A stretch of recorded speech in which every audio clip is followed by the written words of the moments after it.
இன்னைக்கு அத்தைகிட்ட கேட்போம். அத்தை. என்னம்மா? அத்தை, கௌரி அக்கா வீட்டில் பூரி செஞ்சுக்கிட்டு இருக்காங்க. எனக்கும் செஞ்சு தாங்க அத்தை, சாப்பிடணும் போல இருக்கு. பூரி தானம்மா? இதையே அத்தைகிட்ட தயங்கி கேட்டுட்டு இருக்க.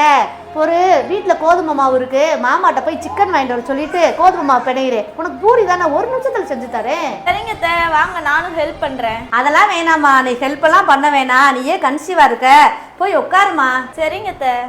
சொல்லு சத்யா. என்னம்மா பண்ணிக்கிட்டு இருக்க? ஃபோன் போட எடுக்கவே மாட்டேற.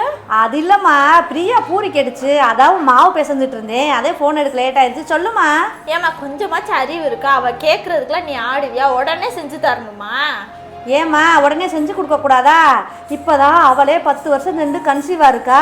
கன்சீவா இருக்கான்றதுக்காக இல்லை, என் மருமக எது கேட்டாலும் நான் இல்லைன்னுலாம் சொல்ல மாட்டேம்மா. என்னால் முடிஞ்ச அளவுக்கு செஞ்சு கொடுப்பேன். இப்படிலாம் பேசாத சரியா? பிரியா, நான் பூரி செஞ்சுட்டேன், வாமா சாப்பிடலாம். இந்தா வரத்த.